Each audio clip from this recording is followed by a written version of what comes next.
Ok. Aqui é a Cascuda, aqui a gente está aqui hoje fazendo uma entrevista com o Royce Gracie, teve um seminário aqui muito legal, aqui em Massachusetts. E a gente queria fazer uma pergunta para o Royce, ele vai responder a pergunta em inglês. O que você acha que você, sendo o cara que praticamente fundou o UFC, o cara que começou a lutar no UFC, fez o UFC ser o que é hoje, o Vale Tudo, hoje no mundo inteiro é muito conhecido, e mais a respeito de Royce Gracie, embora o seu pai tenha lutado no Brasil, o Carson tenha lutado no Brasil, muitos outros lutadores fizeram o nome do Vale Tudo no passado, mas quando você vem para a América, o Vale Tudo virou o que é hoje. E você fez o Vale Tudo crescer e chegar ao ponto que é. E hoje foi assinado um contrato, foi agora nessa semana, foi assinado um contrato em Boston, que vai liberar o UFC em Boston, porque antes não tinha aqui em Massachusetts. Agora foi autorizado pelo governador do estado e o UFC vai começar a vir para Massachusetts. It's just a question of educating the crowd.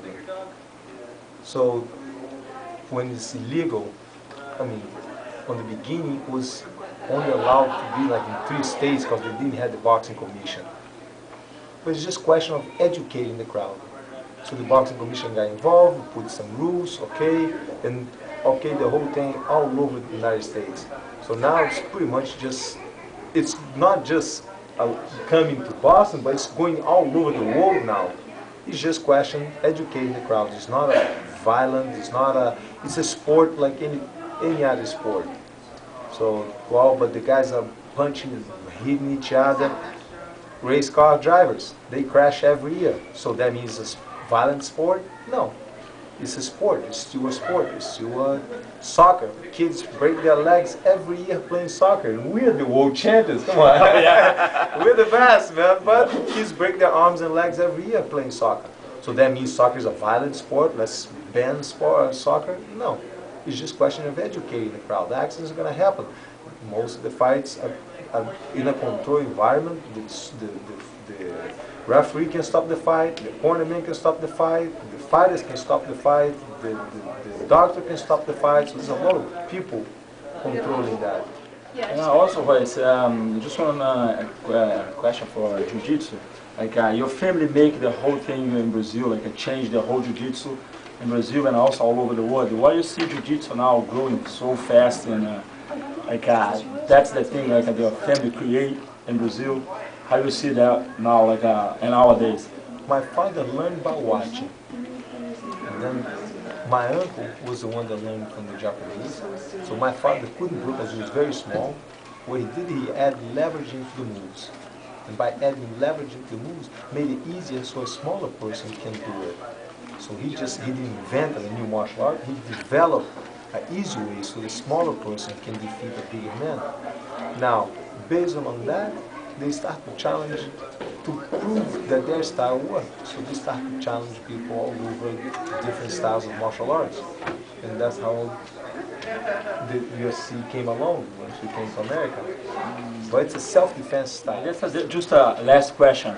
Everybody would love to see you on a show. And we want to know if you're going to fight again, you plan to fight again, or you what you're going to do. I'll let young guys like you fight. There's enough fighting for me.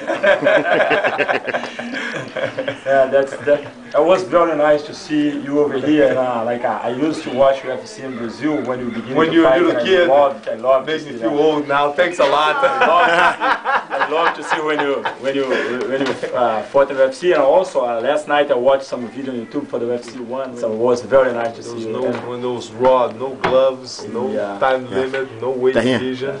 It was very nice to see you over here. Grace, I think it's very important for me to tell you what happened. In that day, you fight Matt Hughes. It was me and a lot of friends of mine. We went there just to see your fight, and then you lost. I got completely. I was devastated because we were screaming for you, and you were ready to. The place was exploding. It was a huge place in Somerville, Massachusetts, where they have a huge place where they have all those giant screens and stuff. And I remember how educated you were when you lost the fight. You could look to Matt Hughes and smile to him, You know, I think that's the great example that Gracie Jiu-Jitsu had to show the world, right? I just didn't show up to the fight. It happens. Yeah. It could happen to anybody when when you're a professional athlete. Some days you're on, sometimes some days you're not. So I understand. You know, that day for me it was very sad, and I remember was like, imagine for me. You know, for all of us here, you are a hero. Thank you. Okay. Thank you very much. Thank you very much, Master.